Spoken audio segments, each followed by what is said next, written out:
الحمد لله رب العالمين والصلاة والسلام على رسوله الأمين أما بعد أعوذ بالله السميع العليم من الشيطان الرجيم بسم الله الرحمن الرحيم يا أيها الذين آمنوا اتقوا الله حق تقاته ولا تموتن إلا وأنتم مسلمون يا أيها الناس اتقوا ربكم الذي خلقكم من نفس واحدة وخلق منها زوجها وبث منهما رجالا كثيرا ونساء واتقوا الله الذي تساءلون به والأرحام إن الله كان عليكم رقيبا يا أيها الذين آمنوا اتقوا الله وقولوا قولا سديدا يصلح لكم أعمالكم ويغفر لكم ذنوبكم ومن يطع الله ورسوله فقد فاز فوزا عظيما قال الله تبارك وتعالى فإن آمنوا بمثل ما آمنتم فقد اهتدوا وإن تولوا فإنما هم في شقاق فسيكفيكهم الله وهو السميع العليم وقال سبحانه وتعالى ومن يشاقق الرسول من بعد ما تبين له الهدى ويتبع غير سبيل المؤمنين نوله ما تولى ونصله جهنم وساءت مصيرا وقد صح الحديث عن النبي صلى الله عليه وسلم أنه قال ستفترق أمتي على 73 فرقة كلها في النار إلا واحدة قالوا من هم يا رسول الله قال رسول الله صلى الله عليه وسلم هم ما أنا عليه اليوم وأصحابي وفي رواية هم الجماعة وقال عبد الله بن مسعود رضي الله عنه الجماعة ما وافق الحق وإن كنت وحدك ذمہ داران پروگرام، معزز سامعین، برادران اسلام، سب سے پہلے اللہ تبارک و تعالی کی تعریف اور حمد میں بیان کرتا ہوں جو رب العالمین ہے، احکم الحاکمین، الہ العالمین ہے، جس نے نہ صرف ہم کو پیدا کیا بلکہ ہماری زندگی کی ضروریات کو وہ مہیا کرتا چلا آ رہا ہے۔ آسمان سے ہمارے لیے بارش برساتا ہے، زمین سے ہمارے لیے اناج نکالتا ہے، سورج اور چاند، رات و دن وغیرہ، یہ سارے چیزیں انسان کے لیے اس نے پیدا کی، اور انسان کو اس لیے پیدا کیا تاکہ وہ اللہ کے دین کو پہچان کر اللہ کے ایک اور سچے دین پر ایمان لائے اور اس کے مطابق زندگی کرے، اس کے مطابق زندگی گزارے، اور ایک اللہ کی عبادت کرے، اس کے ساتھ کسی کو شریک نہ کرے۔ تو اللہ تعالیٰ کی جتنی تعریف کی جائے، اللہ کی نعمتوں پر جو بے شمار بے انتہا ہیں، لامحدود ہیں، تو اتنا ہی کم ہوگا۔ سبحان اللہ و بحمدہ سبحان اللہ العظیم۔ اس کے بعد بے پناہ بے حد و حساب درود و سلام ہو پیارے نبی محمد الرسول اللہ صلی اللہ علیہ وسلم کی ذات گرامی پر، کہ جن پر اللہ سبحانہ و تعالیٰ نے اپنا کلام مجید قرآن مجید کو نازل فرمایا، اور جنہوں نے قولی اور عملی طور پر اسلام کو پیش کیا اور اللہ تبارک و تعالیٰ کے کلام کی تفسیر فرمائی اور مکمل دین دنیا والوں کو دے گئے، اور اللہ تعالیٰ کی طرف سے جو ذمہ داری آپ پر سونپی گئی تھی اس کو بہتر احسن طریقے پر آپ نے انجام دیا۔ اللہم صلی علی محمد وعلی آل محمد کما صلیت علی ابراہیم وعلی آل ابراہیم انک حمید مجید۔ اللہم بارک علی محمد وعلی آل محمد کما بارکت علی ابراہیم وعلی آل ابراہیم انک حمید مجید۔ اس بہت ہی مختصر تعریف اللہ کی اور نبی علیہ السلام پر ایک مرتبہ درود بھیجنے کے بعد، معزز سامعین، جیسا کہ ابھی بھائی محمد عاقل نے آپ کے سامنے اس موضوع کی وضاحت کی اور اس کی اہمیت کو بیان کیا، موضوع میرا ہے اسلام کو کیسے سمجھیں۔ یہ وقت کا تقاضا ہے، بہت ہی زیادہ اہم ترین موضوع کہ جس کو سمجھایا جائے، جس کو سمجھا جائے تاکہ اللہ کے دیے ہوئے دین کو، اللہ کے اتارے ہوئے دین کو، اپنے مذہب کو صحیح طریقے سے ہم سمجھیں اور اس پر عمل کریں۔ کیوں؟ یہ اس لیے بھی زیادہ ضروری ہے کہ آج دین کے نام پر بہت ساری جماعتیں ہیں. عقیدے کے باب کو لے لیں. اسلام نے جو عقیدہ پیش کیا، اسلام نے جو عقیدہ دیا، وہ عقیدہ آج دنیا کے سارے مسلمانوں کی زندگیوں میں نہیں پایا جاتا ہے، بلکہ عقائد میں بڑا اختلاف ہے. عقیدے میں دنیا میں مختلف قسم کے عقیدے، اللہ کے بارے میں آپ دیکھیں مختلف قسم کے عقیدے لوگوں کے. اور جہاں تک منہج کا تعلق ہے، جہاں تک فہم کا تعلق ہے، اس میں بھی بڑا انحراف اور اس میں بھی بڑے طریقے. عمل کو دیکھ لیجیے آپ. اسلام نے عمل کرنے کا حکم دیا. نماز پڑھو، روزہ رکھو، زکوٰۃ دو، حج کرو، قربانی دو، صدقہ خیرات دو. اوامر ہے اللہ تبارک و تعالیٰ کے. اس میں بھی بڑا اختلاف ہے. نماز ایک طریقے سے نہیں پڑھی جاتی ہے، روزہ ایک طریقے سے نہیں رکھا جاتا ہے، حج کا ایک طریقہ نہیں ہے مسلمانوں کا آج امت میں. اس کے علاوہ بھی دیکھیے، اخلاق میں دیکھ لیے، معاملات میں دیکھیے، کوئی بھی باب اٹھا کر، زندگی کا کوئی بھی شعبہ اٹھا کر دیکھیں، اسلام نے جو تعلیم دی، اسلام نے جو منہج عطا کیا، اسلام نے جو طریقہ عطا کیا، آج پوری دنیا کے مسلمان اس طریقے پر نہیں ہیں. اور یہ اب سے نہیں ہے، آج کی بات نہیں ہے، بلکہ بہت پہلے تابعین کے دور کے بعد عقائد میں اختلاف، مناہج میں اختلاف، مناہج میں انحراف شروع ہو گیا. تو اور آج بھی ہو رہا ہے. آج بھی نئے نئے قسم کے عقیدے، نئے نئے قسم کا منہج لوگوں نے اپنایا ہوا ہے اسلام کا نام لے کر. اور سب کہتے ہیں ہم مسلمان ہیں، سب اللہ اور اس کے رسول کو ماننے والے ہیں. بات غور طلب ہے، توجہ چاہتا ہوں. آج کا میرا جو موضوع ہے انتہائی اہم ترین موضوع ہے. اگر آپ سمجھیں گے، اور اللہ سے دعا ہے کہ اللہ مجھ کو سمجھانے کی توفیق عطا فرمائے اور آپ کو سمجھ کر اٹھنے کی توفیق عطا فرمائے، آمین. اگر میں نے آپ نے اس موضوع کو سمجھ لیا تو آپ یہ سمجھ لیں کہ اصل اسلام آپ نے سمجھ لیا ہے، اصل دین آپ نے سمجھ لیا ہے، اور اس پر عمل کرنا انشاءاللہ بڑا آسان ہو جائے گا. آج اس موضوع کو نہیں سمجھنے کی وجہ سے یا نہیں سمجھانے کی وجہ سے لوگوں کے عقائد میں بگاڑ، لوگوں کے مناہج میں انحراف اور اعمال میں خرابیاں پیدا ہو چکی ہیں. اسلام ہے، قرآن و حدیث کا سب دھم برتے ہیں. سارے لوگ ایک اللہ کو ماننے والے، مسلمانوں کی بات میں کر رہا ہوں. مسلمان اللہ کو مانتا ہے، مسلمان اللہ کے نبی محمد صلی اللہ علیہ وسلم کو مانتا ہے. لیکن کیا بات ہے، عقیدہ وہ نہیں ہے جو اسلام نے دیا، منہج وہ نہیں ہے جو اسلام نے دیا. کیوں؟ اس لیے کہ اس نے اس اہم پوائنٹ کو نہیں سمجھا جو آج کا ہمارا موضوع ہے. برادران اسلام، ہم سب اس بات سے اچھی طریقے سے واقف ہیں کہ اللہ تبارک و تعالیٰ کا جو دین ہے سچا، وہ کیا ہے؟ اسلام. ان الدین عند اللہ الاسلام. اللہ تعالیٰ فرماتا ہے بے شک دین اللہ کے پاس اسلام ہے. معلوم ہوا ایک ہی دین اللہ کا ہے، وہ روح اسلام. دوسری آیت اللہ تعالیٰ فرماتا ہے وَمَن يَبْتَغِي غَيْرَ الْإِسْلَامِ دِينًا فَلَن يُقْبَلَ مِنْهُ وَهُوَ فِي الْآخِرَةِ مِنَ الْخَاسِرِينَ. اللہ تبارک و تعالیٰ اس آیت میں فرماتا ہے جو اللہ کے اس دین اسلام کو چھوڑ کر کوئی اور دین اپناتا ہے، تو ظاہر بات ہے جب دین اپنائے گا عمل بھی کرے گا، اللہ کے قریب جانے کی کوشش کرے گا، اعمال کرے گا، انجام دے گا. اللہ تبارک و تعالیٰ فرماتا ہے فَلَن يُقْبَلَ مِنْهُ، ہرگز اس کا کوئی عمل قبول نہیں کیا جائے گا. کس کا؟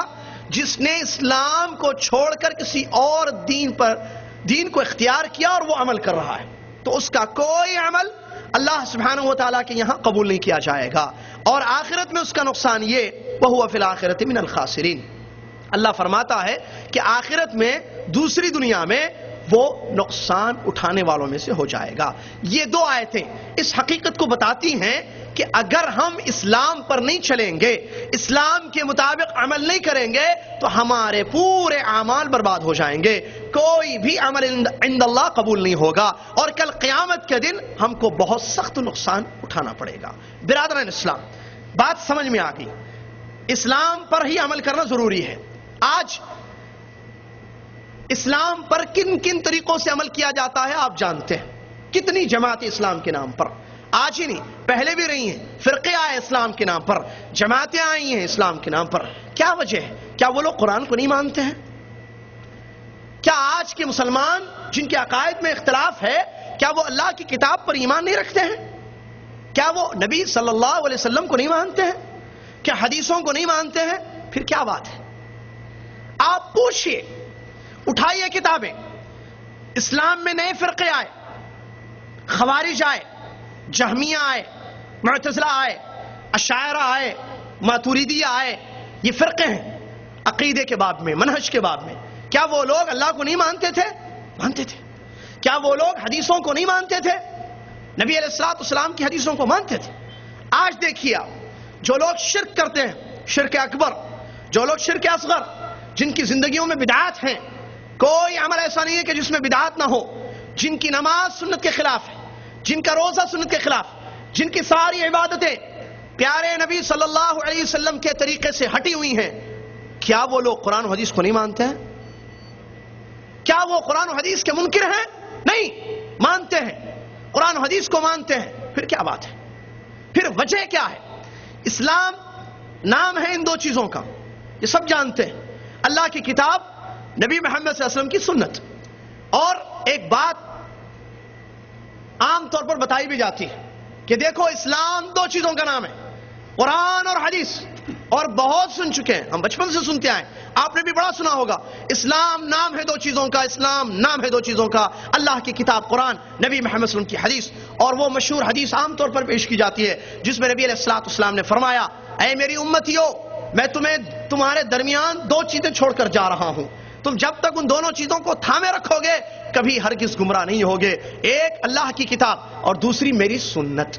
مجھے آپ ذرا بتائیے، کون ہے ایسا مسلمان جو اللہ کی کتاب کو نہیں مانتا ہے؟ کون ایسا مسلمان ہے جو حدیثوں کو نہیں مانتا ہے؟ کہتا ہے میں نہیں مانتا ہوں ان حدیثوں کو. ہے؟ نہیں ہے. اچھا، خوارج جو ایک فرقہ آیا اسلام میں نیا، کیا وہ لوگ قرآن و حدیث کو نہیں مانتے تھے؟ قرآن کی آیتوں کا انکار کرتے تھے؟ نہیں، حدیث سے قرآن مانتے تھے. پھر یہ خوارج کیسے ہو گئے؟ ان کے عقائد میں بگاڑ کیسے آ گیا؟ ان کا منہج کیسے بدل گیا؟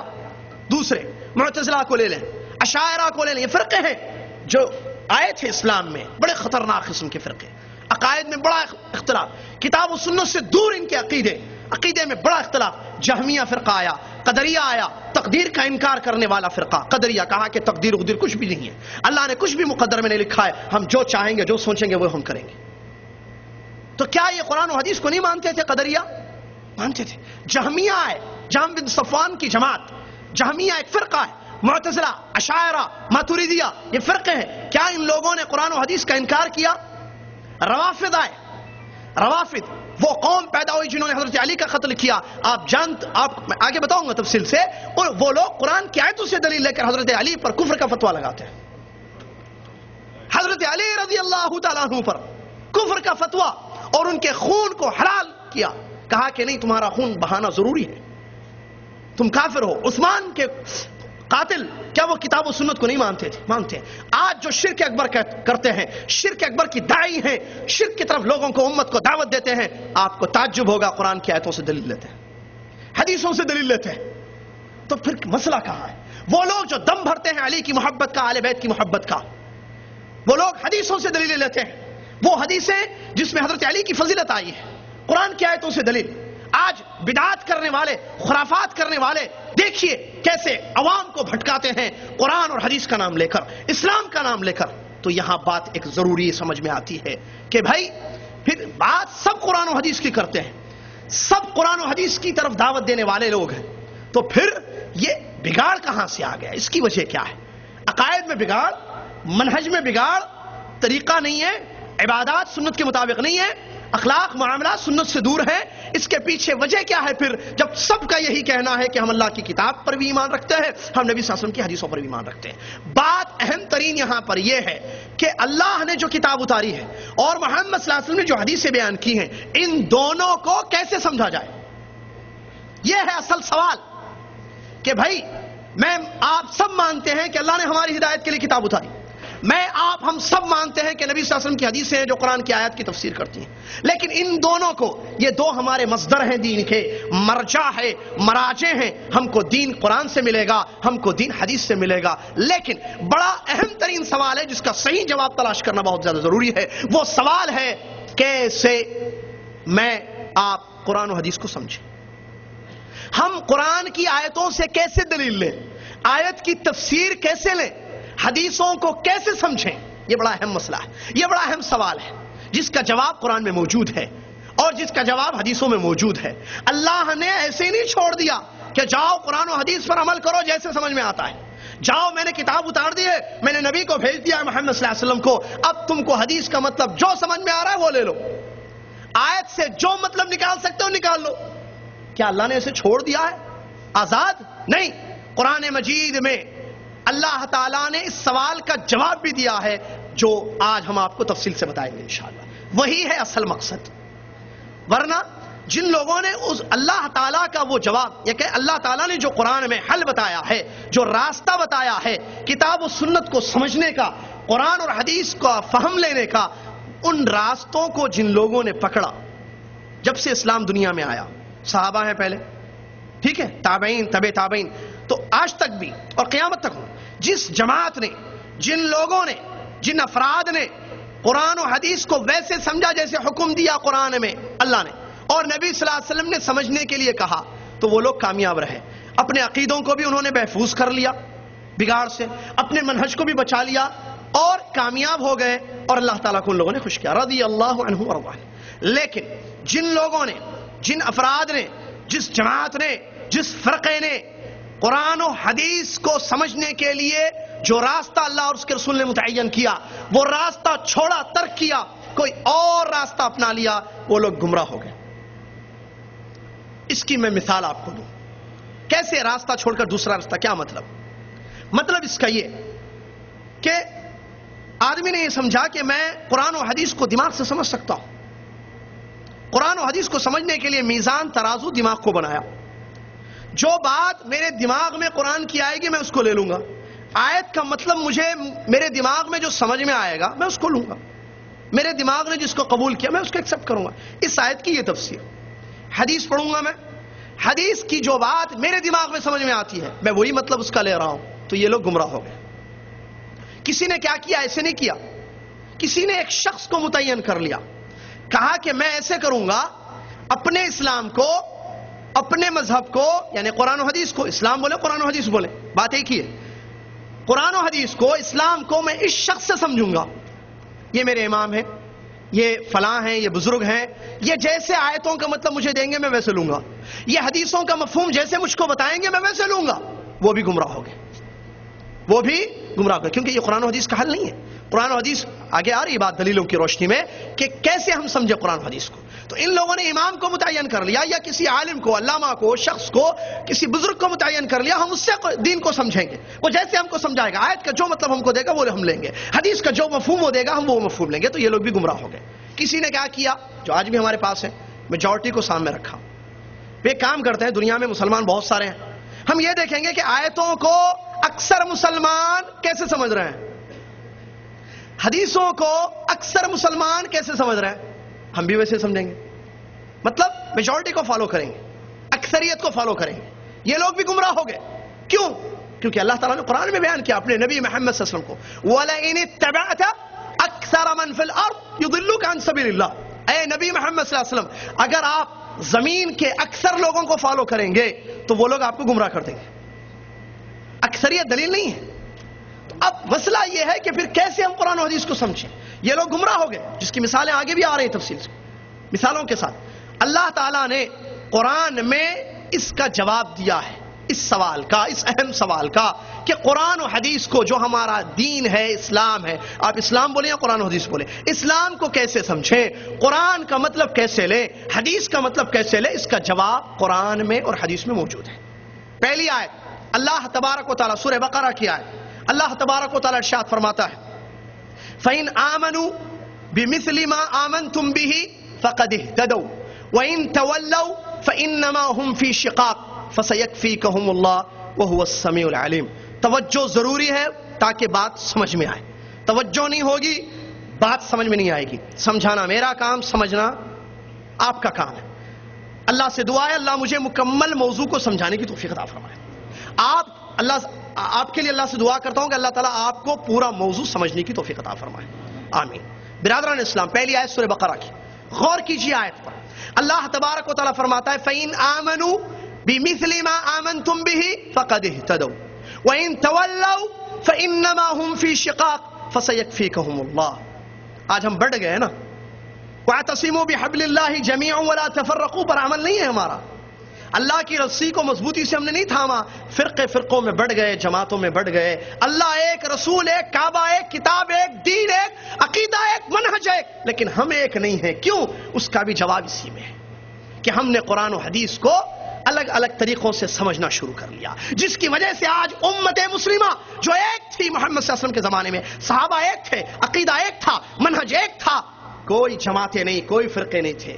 فرقے کیوں بنے؟ اس میں جواب ہے، انہوں نے قرآن و حدیث کو ویسے نہیں سمجھا جیسے اللہ نے حکم دیا۔ کیا ہے اللہ کا حکم؟ کیا ہے اللہ تعالیٰ کا فرمان؟ اللہ تعالیٰ فرماتا ہے فَإِنْ آمَنُوا، اگر وہ لوگ ویسے ایمان لائیں گے جیسے تم ایمان لاتے ہو تو وہ لوگ ہدایت پر ہوں گے۔ اگر وہ لوگ تمہارے جیسے ایمان نہیں لائیں گے، فَإِنْ آمَنُوا بِمِثْلِ مَا آمَنْتُمْ بِهِ فَقَدْ وَإِنْ تَوَلَّوْا، اگر وہ منہ پھیر کر چلے جائیں گے، تمہارے مثل ایمان نہیں لائیں گے، کیا ہوگا؟ فَإِنَّمَا هُمْ فِي شِقَاقٍ فَسَيَكْفِيكَهُمُ اللَّهُ، اللہ ان کے لیے کافی ہے۔ اس آیت کریمہ میں اللہ تبارک و تعالیٰ نے دو راستے اور دو انجام بیان کیے ہیں۔ آیت کے شروع میں ایک راستہ اور اس کا انجام، دوسرے آیت کے دوسرے حصے میں دوسرا راستہ اور انجام اس کا۔ بہت پوائنٹ کیا، دو راستے اور دو انجام۔ راستے کس چیز کے؟ دین کو سمجھنے کے لیے، ایمان لانے کے لیے، اسلام کو سمجھنے کے لیے راستے۔ اللہ تعالیٰ نے کہا فَإِنْ آمَنُوا، اگر لوگ ویسے ایمان لائیں گے، ویسے دین کو سمجھیں گے، ویسے اسلام کو سمجھیں گے جیسے تم نے سمجھا ہے۔ یہ تم کون ہے؟ یہ آیت اتری نا، کب اتری؟ کس کے زمانے میں؟ صحابہ اکرام رضی اللہ عنہم کے اجمعین کے زمانے میں اتری۔ اللہ ان سے خطاب کر رہا ہے بِمِثْلِ مَا آمَنْتُمْ، مثل جیسے، لائک یو، جیسے اے صحابہ تم نے ایمان لائے ہو، اگر لوگ ویسے ایمان لائیں گے جیسے اے صحابہ تم ایمان لائے، فَقَدِ اهْتَدَوْا، تو وہ ہدایت پر ہوں گے۔ ایک راستہ، ایک منہج، ایک فہم، صحابہ کا فہم، جس کو فہم السلف کہتے ہیں۔ سلف سے مراد شیخ الاسلام ابن تیمیہ رحمۃ اللہ علیہ فرماتے ہیں سلف کا مطلب صحابہ اور تابعین۔ اگر ہم نے دین کو ویسے سمجھا جیسے صحابہ کی جماعت نے سمجھا، قرآن کی تفسیر ویسے لی جیسے صحابہ نے لی، حدیثوں کا مطلب ویسے لیا جیسے صحابہ نے لیا، تو ہم ہدایت پر ہوں گے۔ یہ اللہ کہہ رہا ہے، وہ ہدایت جس کو مانگتا ہے ہر مسلمان روزانہ نماز میں، روزانہ ہر رکعت میں، جماعت کے ساتھ ہو یا پیچھے پڑھے۔ صحیح قول یہ ہے کہ جماعت کے ساتھ امام کے پیچھے بھی وہی پڑھنا ہے، سورہ فاتحہ تنہائی میں بھی پڑھنا ہے، اکیلی نماز بھی ہو۔ کیا مانگتے ہیں؟ اللہ تعالیٰ کی تعریف اور اس کی بزرگی بیان کرنے کے بعد اہدنا الصراط المستقیم، سیدھا راستہ دکھا اللہ۔ سیدھے راستے کے لیے یہ منہج اپنانا ضروری ہے، صحابہ کا فہم لینا ضروری ہے، صحابہ کے جیسے دین کو، اسلام کو، کتاب و سنت کو سمجھنا ضروری ہے تاکہ ہدایت ہو۔ یہ کون کہہ رہا ہے؟ اللہ تعالیٰ سورہ بقرہ کی آیت ہے فَإِنْ آمَنُوا بِمِثْلِ مَا آمَنْتُمْ بِهِ فَقَدِ اهْتَدَوْا، اگر ایمان ویسے ہوگا جیسے تمہارا ہے صحابہ ایمان ہے تو پھر وہ ہدایت پر ہوں گے۔ اگر راستہ چھوڑا تمہارا صحابہ کا، وَإِنْ تَوَلَّوْا، اگر منہ موڑ کر چلے گئے، راستہ چھوڑا، صحابہ کا فہم چھوڑا، صحابہ کا عقیدہ چھوڑا، قرآن کی تفسیر ویسے نہیں لی جیسے صحابہ نے لی، حدیثوں کو ویسے نہیں سمجھا جیسے صحابہ نے سمجھا، تو کیا ہوگا؟ فَإِنَّمَا هُمْ فِي شِقَاقٍ، اللہ کہتا ہے کوئی شک نہیں ہے کہ وہ پھر جماعتوں میں، ٹولیوں میں، فرقوں میں بٹ جائیں گے۔ کیا ہے انجام آج؟ دیکھیے دوسرا راستہ کیا ہے؟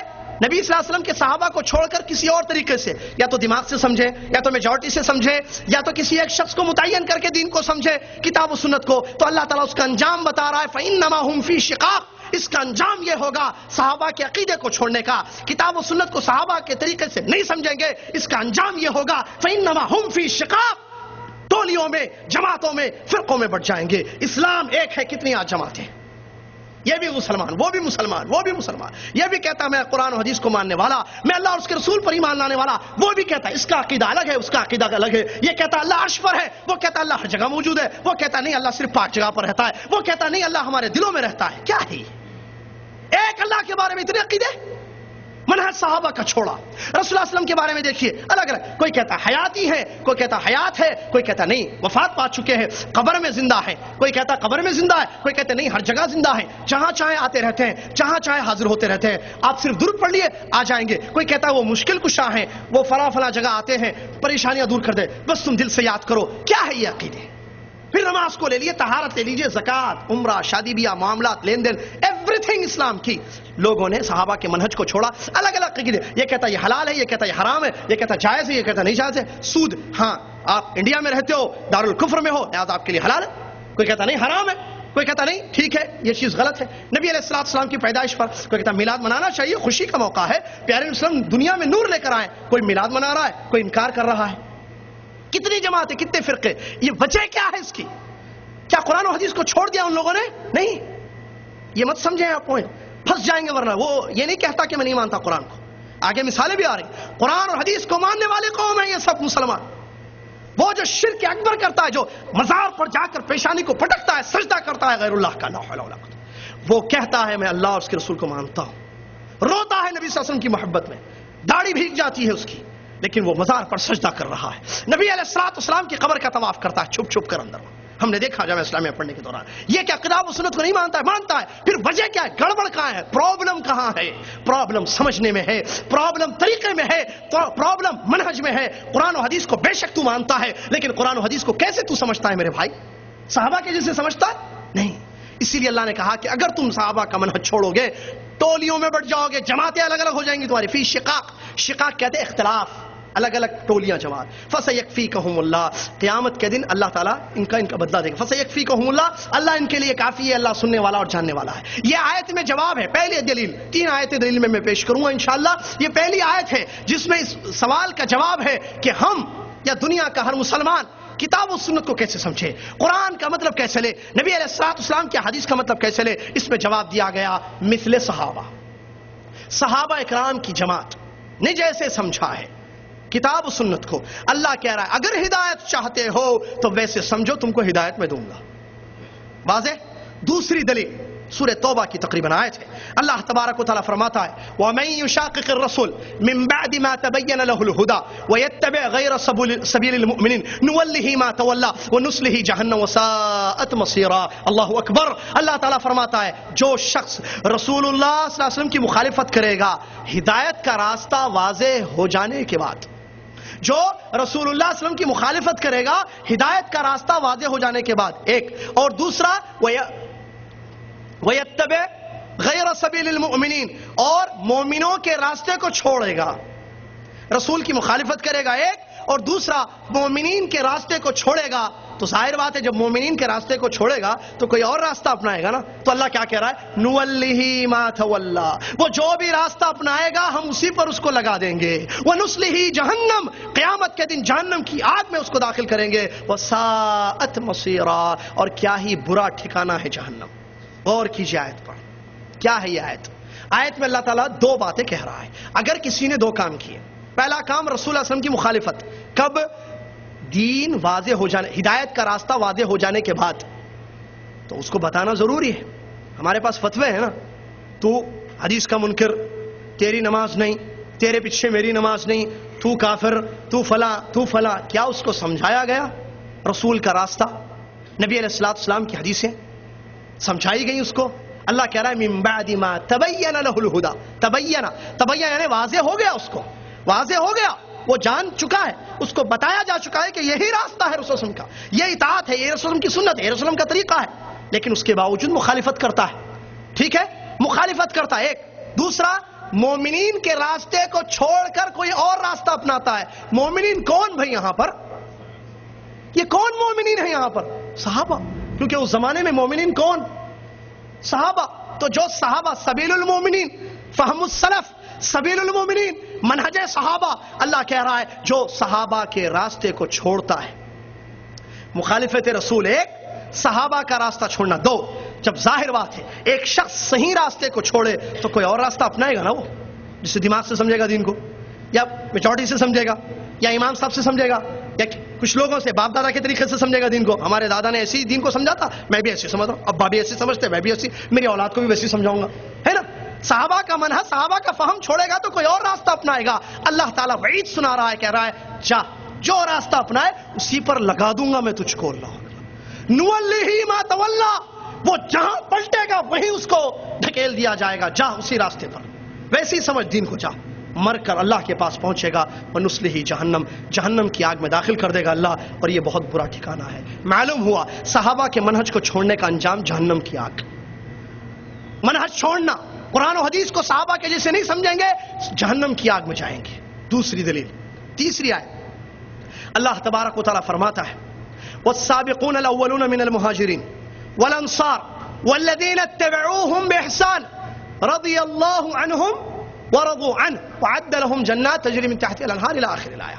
اللہ سبحانہ و تعالیٰ اس آیت میں فرماتا ہے، توجہ چاہتا ہوں، کہتا ہے اللہ تعالیٰ پہلے سبقت لے جانے والے لوگ مومنین، مہاجرین میں سے پہلے ایمان لانے والے لوگ مہاجرین، والانصار دوسرے انصار، اور جن لوگوں نے ان کی اچھے طریقے سے پیروی کی۔ سنیے توجہ سے، مہاجرین اور انصار اور جن لوگوں نے ان کی اچھی طریقے سے پیروی کی، اللہ ان سب سے راضی ہیں، خوش ہے، اور یہ لوگ اللہ سے خوش ہیں، اور اللہ تعالیٰ نے ان کے لیے جنتیں تیار کر رکھی ہیں جن کے نیچے سے نہریں جاری ہیں، جس میں یہ لوگ خالدین فیہا، ہمیشہ ہمیشہ رہیں گے۔ میرے بھائی، تین لوگوں کو بتا رہا ہے اللہ تعالیٰ، تین قسم کے لوگوں۔ پہلی قسم مہاجرین، اللہ کہہ رہا ہے جو مہاجر پہلے ایمان لائے۔ چلیے ان کی تعریف، ان کی پڑھائی۔ کیا ہم میں سے کوئی شخص مہاجرین میں سے ہو سکتا ہے؟ مہاجرین کون ہے؟ یہ صحابہ کی جماعت ہے، مکہ کے رہنے والے، آپ جانتے ہیں۔ دوسرے انصار، یہ انصار کون ہے؟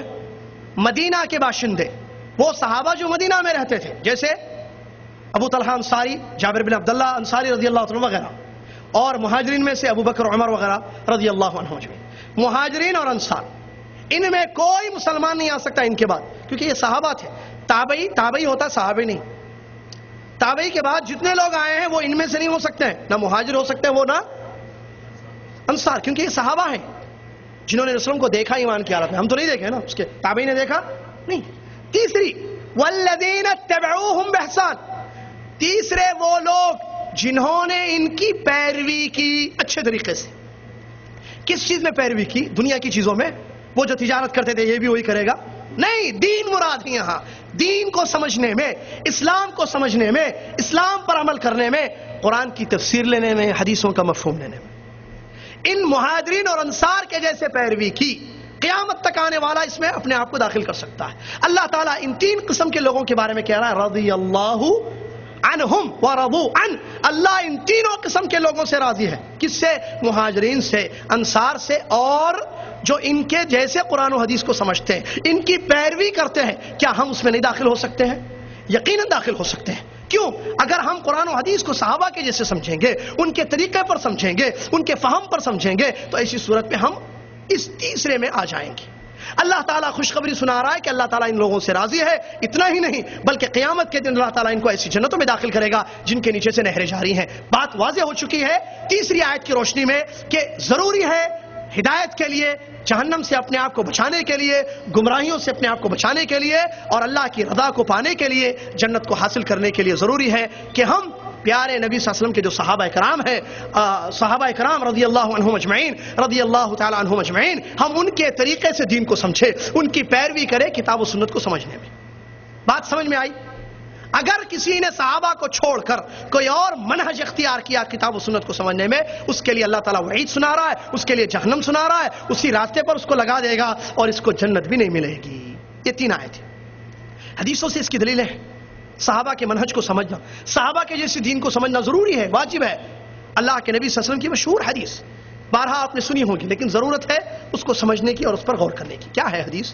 مشہور حدیث ہے، اس کی روایتیں ڈیفرنٹ ہیں، الگ الگ۔ نبی علیہ الصلوۃ والسلام نے فرمایا ہم سے پہلے یہود اور نصارہ 72 فرقوں میں بٹ گئے۔ ایک روایت میں ہے کہ یہود 71 میں اور وہ 72 میں۔ میری امت ستفترق امتی علی 73 فرقہ، مشہور حدیث ہے نا۔ نبی علیہ الصلوۃ والسلام فرماتے ہیں میری امت 73 فرقوں میں بٹ جائے گی، یہ پیشن گوئی ہے۔ آگے کیا فرمایا؟ کلھا فی النار، سارے کے سارے جہنم کی آگ میں، الا واحدہ، سوائے ایک کے۔ اچھا نبی صلی اللہ علیہ وسلم نے ایک کہا ہے، آج ہم 50 ہیں، سب کہتے ہیں ہم ہی ہیں وہ۔ آپ پوچھئے جس کو پوچھئے، روافض سے پوچھئے، نبی صلی اللہ علیہ وسلم نے جو واحدہ کہا ہے ہم ہیں وہ، کیونکہ اہل بیت سے محبت ہماری ہے، تمہاری نہیں ہے۔ اور وہ جو درگاہ پر سجدہ کرتا ہے شرک اکبر میں ملوث ہے، اس سے پوچھو وہ کہے گا ارے آپ کہاں، وہ تو ہم ہیں حق والے، ناجی جماعت، نجات پانے والے ہم ہیں۔ اور وہ جو بدعات اور خرافات میں پڑا ہے وہ بھی کہے، جو منکرین حدیث ہے، حدیثوں کا انکار کرتا کہتے ہیں ہم ہیں۔ خوارج نے کہا ہم حق پر ہیں، معتزلہ نے کہا ہم حق پر ہیں، وہ واحدہ ہم ہیں۔ کون ہے بھئی واحدہ ہو؟ کون ہے؟ کیا یہ سوال نہیں کیا گیا نبی صلی اللہ علیہ وسلم کے زمانے میں؟ کیا گیا؟ جواب کیا دیا پیارے نبی صلی اللہ علیہ وسلم؟ کیا دیا جواب؟ صحابہ نے فرمایا من ہم یا رسول اللہ، اے اللہ کے رسول صلی اللہ علیہ وسلم وہ کون لوگ ہیں جو ایک ہوں گے؟ اور سے سنیے حدیث، ایک ہوں گے۔ پیارے نبی صلی اللہ علیہ وسلم نے اپنی زبان مبارک سے فرمایا ہم ما انا علیہ اليوم و اصحابی، وہ لوگ ہوں گے، وہ اس طریقے پر ہوں گے، اس عقیدے پر، اس منہج پر، کتاب و سنت کو ویسے سمجھیں گے، کتاب و سنت پر ویسے عمل کریں گے جیسے آج، ٹوڈے، الیوم، آج کب فرمایا؟ مدینہ میں فرمایا 1400 سال پہلے۔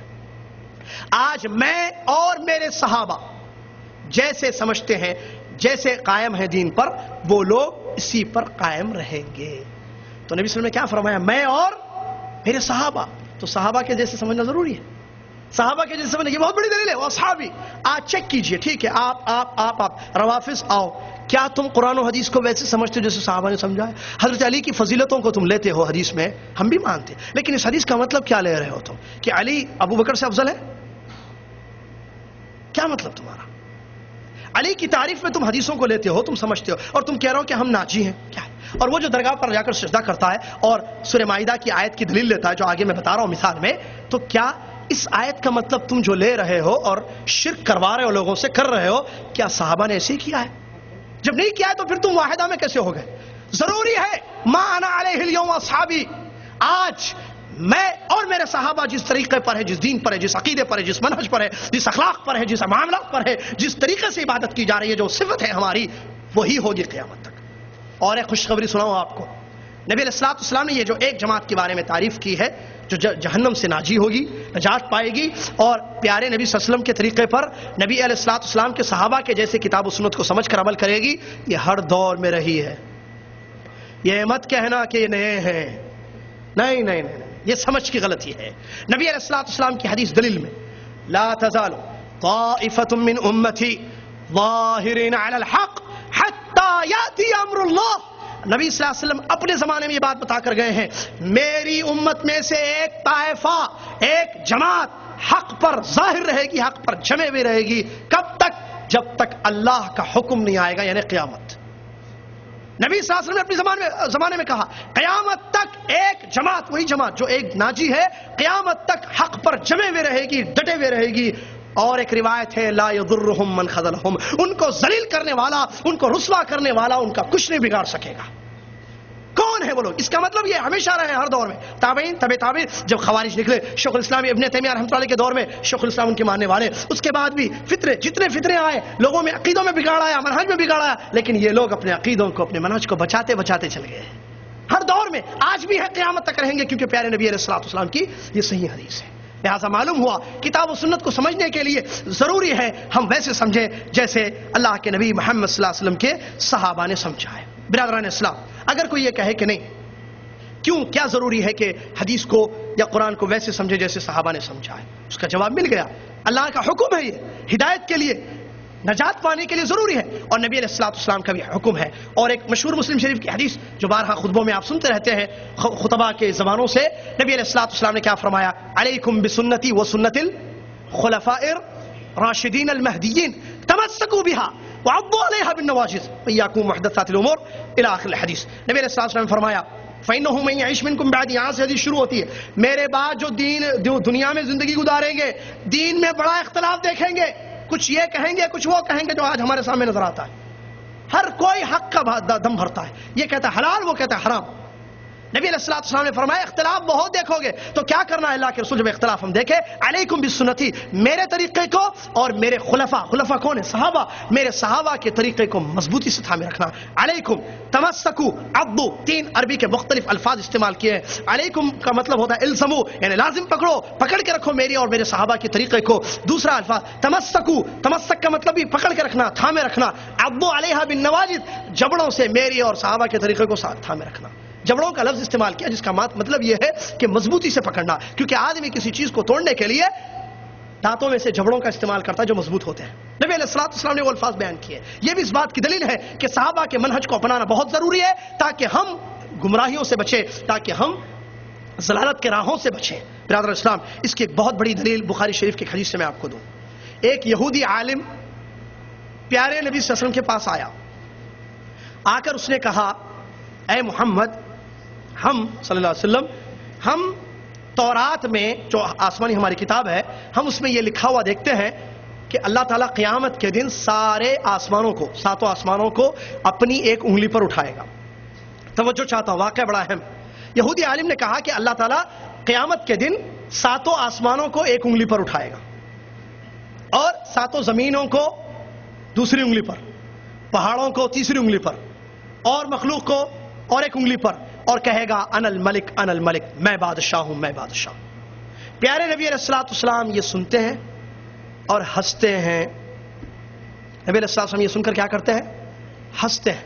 اب بتائیے کیوں ہنسے نبی صلی اللہ علیہ وسلم؟ کون بتائے گا؟ کیا مطلب ہنسنے کا؟ ہنسنے کی کئی وجوہات ہو سکتی ہیں۔ ہو سکتا ہے انکار کی وجہ سے ہنسے ہو سکتا ہے نبی علیہ السلام نے تصدیق کی ہو، مختلف وجوہات ہنسنے کے ریزنز ہو سکتے ہیں۔ کون بتائے گا کہ نبی علیہ السلام کیوں ہنسے یہودی عالم کی بات سن کر؟ بخاری شریف کے الفاظ ہیں، بخاری شریف اٹھائیے حدیث دیکھیے، عبداللہ بن مسعود رضی اللہ عنہ نے کیا لکھا ہے اس میں؟ کہتے ہیں تعجبا وتصدیقا لقول الحبر۔ نبی علیہ السلام کے ہنسنے کی وجہ صحابی رسول، وہاں موجود صحابی عبداللہ بن مسعود رضی اللہ تعالیٰ عنہ بتاتے ہیں نبی علیہ السلام کے ہنسنے کی وجہ تعجب اور اس یہودی عالم کی تصدیق کرتے ہوئے۔ تعجب اور تصدیق، تعجب اس لیے کہ اس نے اس آیت کو پڑھا جو سچی آیت ہے قرآن میں اور تورات میں، اور اسی تورات میں میری رسالت کا ذکر ہے۔ یہ اس کو مانتا ہے، اس کو نہیں مانتا ہے۔ کیسا یہودی عالم ہے یہ؟ پڑھتا ہے لیکن سمجھتا نہیں، اور تصدیق کی کہ یہ سچ ہے بات کہ اللہ تعالیٰ قیامت کے دن انگلیوں پر اٹھائے گا، اور قرآن کی آیت سے دلیل دی وَمَا قَدَرُ اللَّهَ حَقَّ قَدْرِهِ۔ اللہ تعالیٰ کی جیسے قدر کرنی تھی ان لوگوں نے قدر نہیں کی۔ اللہ تعالیٰ سارے آسمانوں کو قیامت کے دن اپنے دائنے ہاتھ میں اٹھائے گا۔ تو برادران اسلام، حدیث پر غور کریے۔ جن لوگوں نے صحابہ کا منہج لیا، صحابہ کے جیسے کتاب و سنت کو سمجھا، ان لوگوں نے کہا کہ بھئی ہنسنے کی وجہ ابن مسعود بتاتے ہیں، خود صحابی جو زیادہ سمجھتے ہیں وہاں موجود تھے اس وقت جب حدیث بتائی گئی ہے، اور وہ وجہ ہے تعجب اور تصدیق۔ جن لوگوں نے صحابہ کا منہج نہیں لیا، دماغ سے حدیث کو، دین کو سمجھنے کی کوشش کی، ان لوگوں نے کہا نبی علیہ السلام اس لیے ہنسے ہوں گے کہ انکار کیا ہوگا یہ کیسا پاگل یہودی ہے، کہتا ہے کہ اللہ تعالیٰ کی انگلیاں ہیں، اللہ تعالیٰ انگلیوں پر اٹھائے گا آسمانوں کو زمینوں کو۔ دیکھ رہے ہیں ایک ہی حدیث، منہج کا بگاڑ، عقیدے کا بگاڑ ہے۔ انگلیوں کو نہیں مانتے ہیں، اللہ کی انگلیاں نہیں ہیں، جبکہ قرآن و حدیث سے بات ثابت ہے۔ تو صحابہ کے جیسے حدیث کو سمجھنا، قرآن کو سمجھنا ضروری ہے تاکہ ہم گمراہیوں سے اپنے آپ کو بچا سکے، ورنہ اس حدیث کا مطلب کیا سمجھا جائے گا؟ اس کی ایک چھوٹی مثال، یہ تو حدیث سے میں نے دلیل دی جس سے واضح طور پر سمجھ میں آ رہا ہے کہ قرآن کی آیتیں جب اتری اور نبی علیہ السلام کی حدیث جب بیان کی گئی، وہاں صحابہ کی جماعت موجود تھی، اور ضروری ہے کہ ان کے جیسے ہم دین سمجھے تاکہ اپنے آپ کو گمراہی سے بچا لے، ورنہ ہم کو گمراہی سے بچانے والا کوئی نہیں ہوگا، ہم گمراہ ہو جائیں گے۔ ابن مسعود سمجھاتے ہیں لیا ہم کو بات سمجھ میں آتی ہے، ورنہ کیسے ہم سمجھیں گے؟ اس کی ایک اور ایک مثال علماء کرام نے سمجھنے کے لیے دی ہے۔ اگر اس مسجد میں، اس کمپاؤنڈ کی اس مسجد میں ہم اور آپ بیٹھے ہوئے ہیں، میں یا آپ کوئی مذاق سے ایک بات کہتے ہیں آج کی تاریخ میں، یا ایک آدمی دوسرے آدمی سے کہتا ہے چلو جی تم کو باہر میں دیکھ لوں، مذاق میں بات ہو رہی ہے، تم باہر نکلنا میں تم کو باہر دیکھ لوں، ہو گئی بات۔ آج سے 1 سال کے بعد اس مسجد میں کچھ لوگ بیٹھتے ہیں، کہتے ہیں بھائی اس مسجد میں آج سے 1 سال پہلے زید نے عمر سے کہا تھا کہ باہر نکلو میں دیکھ لوں گا تم کو۔ اب کیا مطلب اس کا؟ وہ مارے گا باہر نکلنے کا، یا اس نے دوست سے مذاق کیا تھا ایسے ہی؟ یہ کون بتائیں گے؟ اس مسجد میں موجود آپ لوگ جو آج موجود ہیں۔ 1 سال بعد آنے والا کیسے بتائے گا کہ کیا مطلب ہے اس کا، اس جملے کا، زید کے جملے کا؟ سمجھ رہے بات کو؟ لہذا ضروری ہے کہ صحابہ کے جیسے قرآن و حدیث کو سمجھنا۔ اس کے علاوہ علماء کرام دین دیتے ہیں، دلیلیں بتاتے ہیں کہ دیکھو یہ اہل التنزیل ہیں، نبی علیہ السلام کی حدیثیں، اور آپ علیہ السلام پر قرآن کا نزول کس کے زمانے میں ہوا؟ کس کے زمانے میں؟ صحابہ کی موجودگی میں آیتیں اترتی تھیں، وہ نبی علیہ السلام سے آیتوں کو سنتے تھے، اس کی تفسیر کو سمجھتے تھے، لہٰذا وہ ہم سے زیادہ جانتے ہیں آیت کا مفہوم کیا ہے، آیت کا مطلب کیا ہے۔ نبی علیہ الصلوۃ والسلام کی حدیثیں کس کے سامنے پیش کی گئیں؟ نبی علیہ السلام کی حدیثیں نے، ان کی گفتگو، آپ السلام کے اقوال، اعمال اور تقاریر، تو یہ کس کے سامنے ہوئے، کس کے پیریڈ میں، کس کے زمانے میں؟ صحابہ کے۔ لہٰذا they know better than us، وہ ہم سے زیادہ جانتے ہیں، ان کو معلوم ہے کہ یہ حدیث نبی صلی اللہ علیہ وسلم نے کس لیے بتائی ہے، یہ حدیث کا مطلب کیا ہے، تو وہ ہم سے زیادہ سمجھتے ہیں، اس لیے کہ وہ اہل التنزیل ہے، یعنی ان کے زمانے میں دین اسلام نازل ہوا، اترا۔ دوسری وجہ علماء بتاتے ہیں، اور ایک دلیل اس کی یہ کہ صحابہ اکرام شاگرد ہیں محمد الرسول اللہ صلی اللہ علیہ وسلم۔ میں نہیں ہوں شاگرد نبی صلی اللہ علیہ وسلم کا، آپ ہیں، آج کا مولوی ہے، بتائیے مجھے، اور میں ذرا اندر کی بات ایک باہر نکال رہا ہوں، سنیے غور سے۔ آج جتنے لوگ تعلیم حاصل کر رہے ہیں، جامعہ، مدرسہ، فلاں فلاں ڈگریاں لے رہے ہیں، نکل رہے ہیں، عالم، مولانا، شیخ الاسلام، مفتی، فلاں فلاں لقب، بڑے بڑے لقب چینلوں پر آ رہے ہیں، یہ لوگ کہاں کے پڑھے ہوئے ہیں؟ مدرسوں کے۔ ان کو پڑھانے والے کون ہیں؟ علماء اکرام۔ صحابہ کی جماعت کو پڑھانے والے مدرس، معلم کون؟ محمد صلی اللہ علیہ وسلم۔ قرآن کس نے پڑھایا؟ حدیثیں کس نے بتائی؟ تو محمد صلی اللہ علیہ وسلم کے شاگردوں میں کوئی غلطی ہو سکتی ہے؟ پڑھانے والا کتنا صحیح، کتنا سچا، وما ينطق عن الهوى ان هو الا وحی یوحى، جس کی ورفعنا لك ذکرک۔ اور نبی صلی اللہ علیہ وسلم جب ایک دلیل کہ وہ سچے ہیں، ان کی باتیں سچی ہیں، وہ حدیثیں بولتے تھے تو صحابہ بعض لکھتے تھے حدیثوں کو۔ ایک آدمی نے کیا کہا، مت لکھو جو بھی محمد صلی اللہ علیہ وسلم کہتے ہیں، کیونکہ وہ بشر ہے، ہو سکتا ہے غلطی سے کچھ بول دے اور تم لکھ لو اس کو۔ تو نبی علیہ الصلوۃ والسلام یہ سن کر کہتے ہیں، نہیں، اکتبو، لکھو، میری زبان سے حق ہی نکلتا ہے۔ یہ ہے معلم، یہ ہے ٹیچر، یہ ہے مدرس، کس کے؟ صحابہ کے۔ تو کیسے کوئی تصور کر سکتا ہے کہ صحابہ کی تعلیم غلط ہو سکتی ہے؟ قرآن کو صحابہ نہیں سمجھے ہیں، آج آپ سمجھتے ہیں۔ آج آیتوں سے وہ دلیلیں بیوقوف کم بخت انسان نکالتا ہے، امت کو گمراہ کر رہا ہے، صحابہ نے وہ نہیں سمجھا، پیارے نبی علیہ الصلوۃ والسلام ان کے معلم، انہوں نے نہیں سمجھا۔ حدیثوں سے دلیلیں آج لیتا ہے ہمارا مولوی، امت کو گمراہ کر رہا ہے، خود گمراہ ہونے کے بعد حدیثوں سے، صحیح بخاری کی حدیث، مسلم کی حدیثوں سے دلیل لے کر امت کو گمراہ کرتا جا رہا ہے۔ کیا اس کو اتنا سمجھ میں نہیں آیا کہ یہ جو حدیث کو سمجھ رہا ہے، تو جو سمجھ رہا ہے حدیث کو، نبی علیہ الصلوۃ والسلام کے صحابہ نہیں سمجھے اس کو، نبی علیہ الصلوۃ والسلام نہیں سمجھا اس کو، تو کیا تم اس سے زیادہ سمجھ سکتے ہو؟ ان سے زیادہ تمہارے پاس فہم ہے، عقل ہے؟ نہیں نا میرے بھائی۔ اور پھر اور ایک دلیل، صحابہ عربی زبان بولنے والے تھے، فی مافی والی نہیں، اقامہ کو اگامہ نہیں، ہر چیز میں فی مافی، فی فلوس مافی فلوس، فی سیارہ مافی سیارہ، فی زوجہ مافی زوجہ، یہ زبان نہیں تھی ان کی۔ فصیح عربی پیور کتابی زبان تھی، جس میں عربی زبان ہے جو پیور، بالکل گرامر کے حساب سے۔ این تذهبوا این اذهب انا جئت من هذا المکان، فصیح عربی بولنے والے۔ تو قرآن اور حدیث، ہمارا جو دین ہے، ہمارا اسلام ہے، کون سی لینگویج میں ہے؟ عربی میں۔ تو عربی میں ورڈز، عربی میں جملے ہیں نا، قرآن میں وسیلہ لفظ آیا ہے، وسیلہ عربی لفظ ہے نا، اس کو عربی زبان میں کس کو کہتے ہیں، یہ ہم سمجھ سکتے ہیں یا محمد الرسول صلی اللہ علیہ وسلم کے صحابہ سمجھ سکتے ہیں؟ اللہ کے نبی صلی اللہ علیہ وسلم فصیح عربی میں حدیثیں بولتے تھے، اٹھائیے دیکھیں، اذا اکل احدکم فلیأکل بیمینہ فإن الشیطان یأکل بشمالہ، یہ فصیح عربی کی حدیث ہے، کھانا کھاؤ تو دائیں ہاتھ سے کھاؤ۔ تو یہ حدیث عربی میں وہ زیادہ سمجھ سکتے ہیں، یا آج ہم ترجمہ دیکھ کر، یا چلو کوئی عرب کا عالم بھی جو بھٹکا ہوا ہے، گمراہ ہے، وہ سمجھ سکتا ہے، وہ زیادہ سمجھ سکتے ہیں۔ لہٰذا ضروری ہے کہ ان کے جیسے سمجھنا، ضروری ہے کہ ہم قرآن و حدیث کو ان کے جیسے سمجھنا۔ ایک دلیل، ابو بکر صدیق رضی اللہ تعالیٰ عنہ کی خلافت کی بھی دلیل ہے۔ ایک بوڑھی عورت آتی ہے، ایک عورت آتی ہے، پیارے نبی علیہ الصلوۃ والسلام سے دین کو سمجھتی ہے، سوالات کرتی ہے، جوابات لے لیتی ہے، اس کے بعد کہتی ہے، ذہین عورت، اس کا عقیدہ دیکھو، آج ہمارے مسلمانوں کا مولویوں کا عقیدہ نہیں ہے ویسے۔ وہ کہتی ہے، کل مجھے جب مسائل درپیش ہوں گے، کل مجھے کوئی دین کی بات پوچھنی ہوگی اور آپ دنیا سے چلے گئے ہوں گے، تو میں کس سے پوچھوں؟ اس کو معلوم تھا ہمارے نبی صلی اللہ علیہ وسلم وفات پائیں گے۔ آج ہمارا کیا کہتا ہے مسلمان؟ نہیں، زندہ ہے۔ تو عورت کا سوال بڑا اچھا ہے کہ میں کس سے سمجھوں گی دین کو؟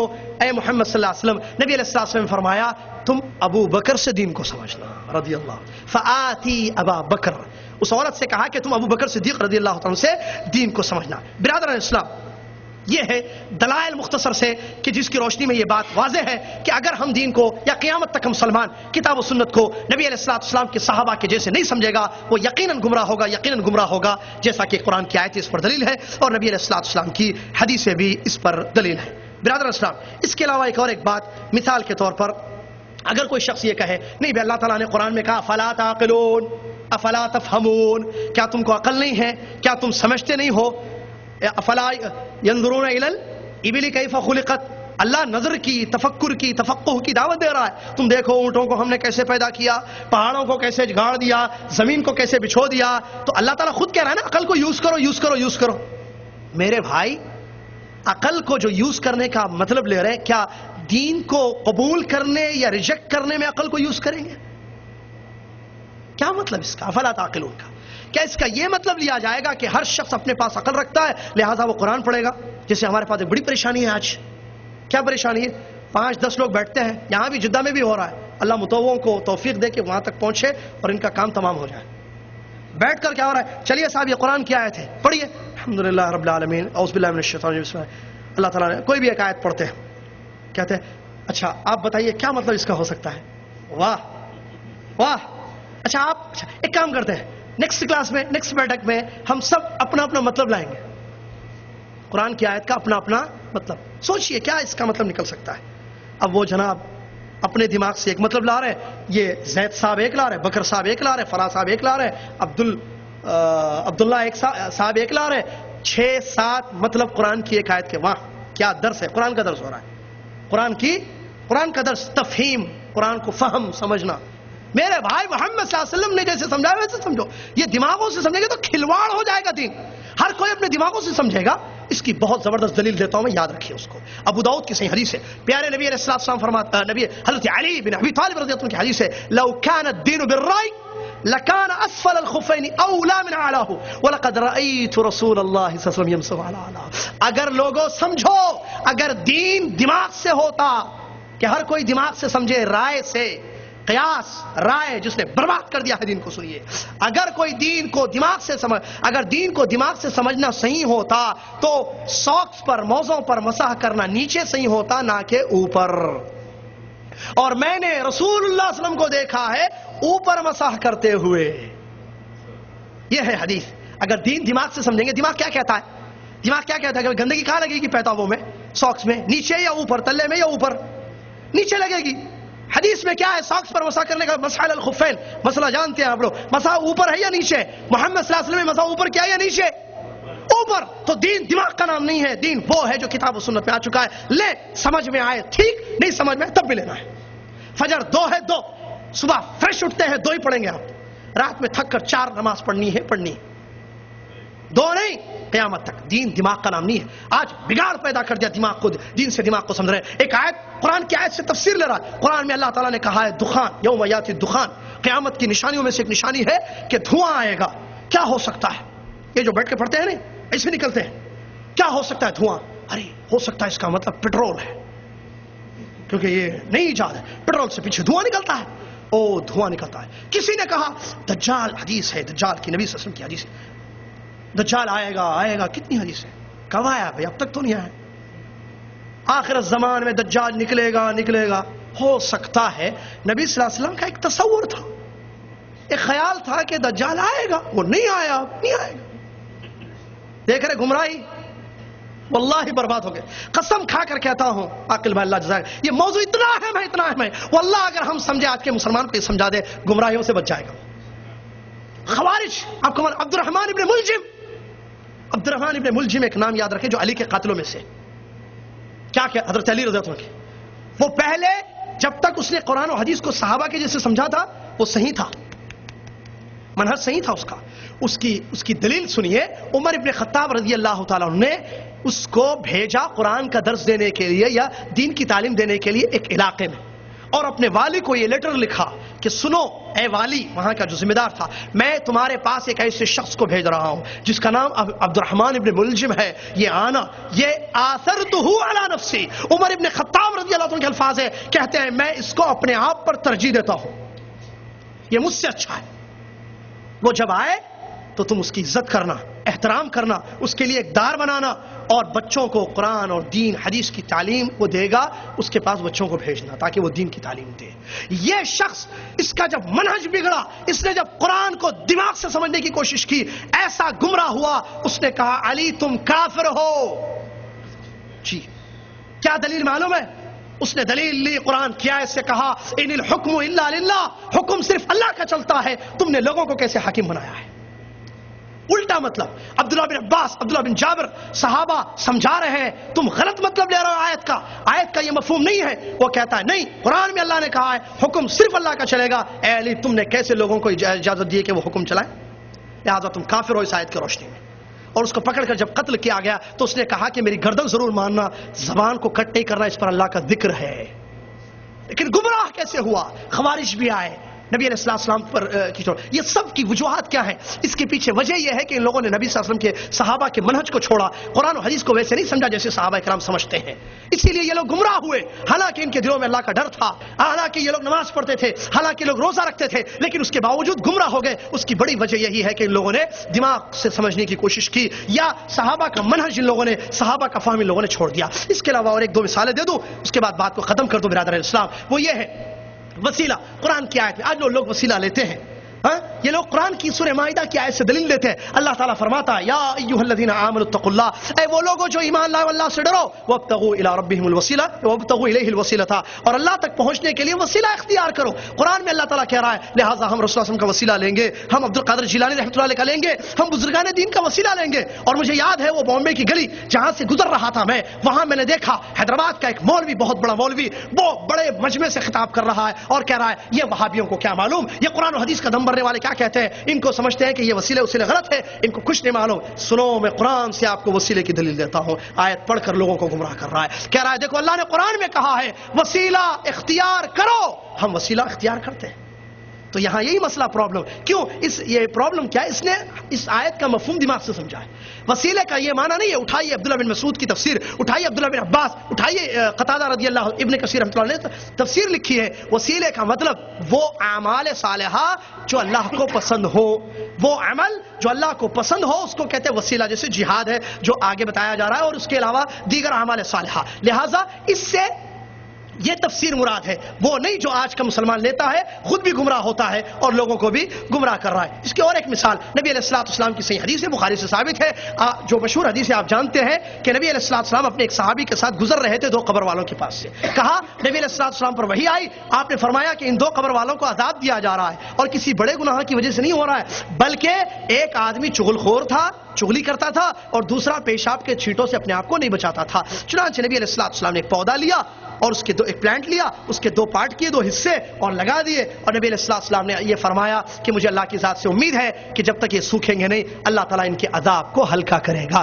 اس حدیث کو صحابہ پورے جانتے تھے، لیکن کسی نے پھول نہیں چڑھایا قبروں پر۔ لیکن آج کا مولوی، آج کا آدمی، آج کا مسلمان اپنے دماغ سے کہیں یا کسی امام کی سمجھ سے اس حدیث کا مطلب یہ لیتا ہے کہ قبر کے عذاب سے اپنے مردوں کو بچانے کے لیے پھول چڑھاؤ، آج وہ پھول چڑھا رہا ہے۔ میرے بھائی ذرا ٹھہرنے کی ضرورت ہے، کیا تم یہ جو سمجھ لے ہو حدیث کو یہ ابو بکر سمجھے ہیں، عمر، عثمان، علی رضی اللہ عنہ مجمعین یا دیگر صحابہ اکرام نے سمجھا ہے؟ کیا انہوں نے پھول چڑھائے؟ نہیں۔ تو انہوں نے نہیں سمجھا ہے تو تم کہاں سے اس حدیث کا یہ مطلب سمجھ رہے ہو؟ لہٰذا بہت زیادہ ضروری ہے، یہی پوائنٹ ہے، نقطہ کہ جہاں پر آ کر منہج میں فرق آ جاتا ہے، ایک صحیح منہج باقی غلط منہج۔ جنہوں نے قرآن و حدیث کو صحابہ کے جیسے سمجھا وہ یقیناً کامیاب ہوں گے، یقیناً ان کی زندگیاں، ان کے اعمال، ان کے عقیدے بالکل کتاب و سنت کی روشنی میں ہوں گے، اور کوئی ان کو ذلیل رسوا نہیں کر سکے گا یا مٹا نہیں سکے گا۔ جن لوگوں نے صحابہ کے منہج کو چھوڑ کر کوئی اور مناہج اختیار کیے ہیں، اب دیکھیں کیسے کیسے منہج، اللہ جزائے خیر دے۔ کل شیخ اربانی حفظہ اللہ ہمارے دعویٰ سینٹر میں منکرین حدیث کا ایک فتنہ بتا رہے تھے، اور ان پر اچھا خاصا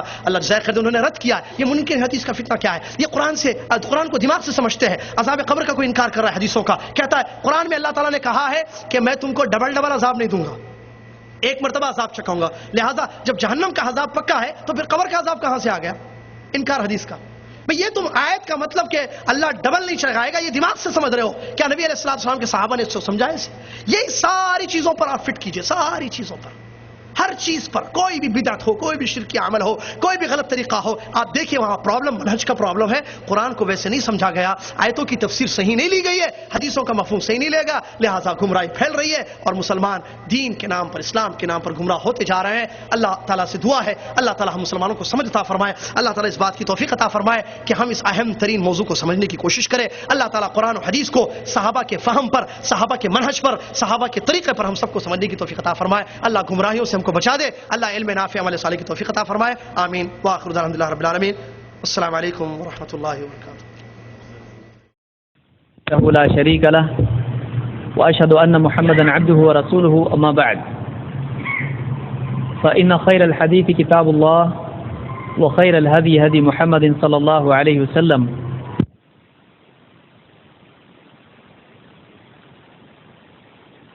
وكل ضلالة في النار.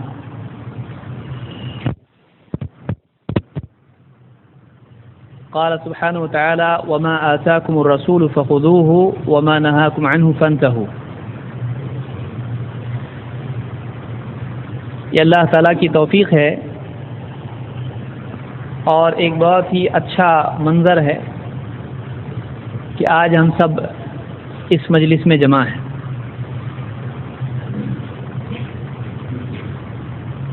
ایک ایسے موضوع کو سیکھنے کے لیے جس پر دین کے فہم کا مدار ہے.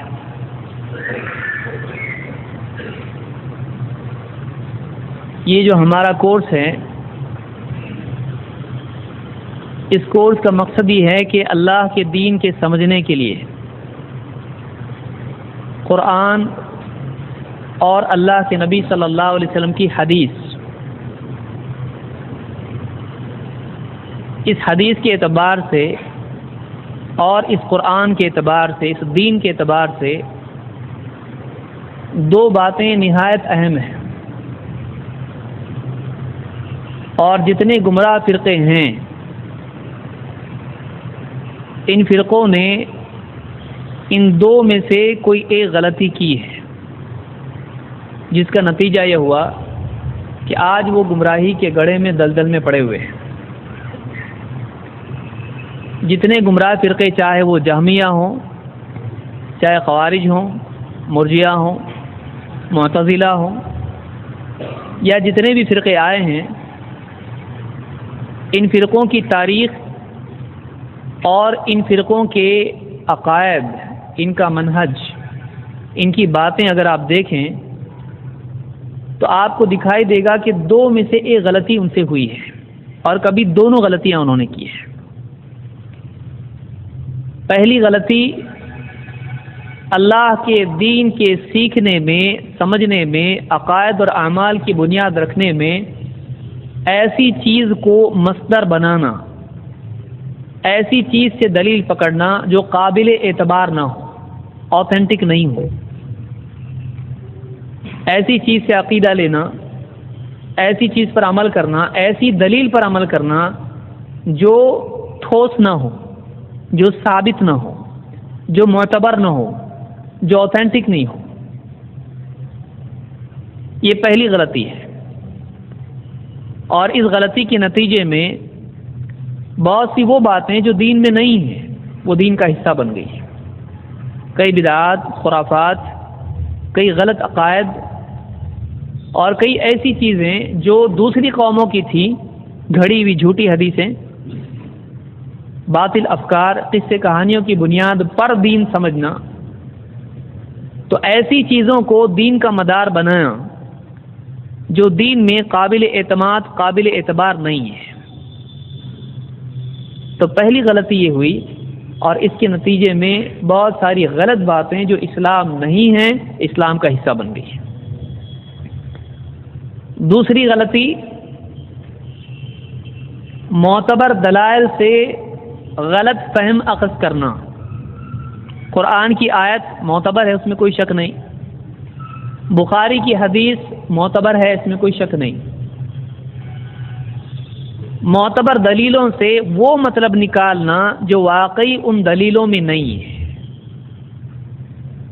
اللہ اس کے رسول کی معتبر بات، آتھینٹک بات، قابل اعتبار و قابل اعتماد بات سے وہ مطلب لینا جس کی اس آیت میں اس حدیث میں گنجائش نہیں ہے، کہیں سے کچھ بھی مطلب لے لینا۔ اس کے نتیجے میں بھی کئی گمراہیاں نکلی اور کئی بدعات اور خرافات اور کئی باطل عقائد مسلمانوں میں پیدا ہوئے۔ یہ دو بنیادی غلطیاں ہیں جن کی وجہ سے ایک آدمی بلکہ پوری قوم کی قوم گمراہ ہو جاتی ہے۔ اور کبھی ایسا ہوتا ہے اور عام طور سے ایسا ہوتا ہے کہ گمراہی کی وجہ یہ دونوں غلطیاں ہوتی ہیں۔ آج اپنے اطراف آپ جتنے گمراہ فرقے پائیں گے ان کی غلطیوں میں دونوں غلطیاں آپ کو عام طور سے دکھائی دیں گی۔ اور کبھی ایسا بھی ہوتا ہے کہ سرے سے ایک انسان قرآن و سنت میں سے حدیث ہی کا انکار کر دیتا ہے۔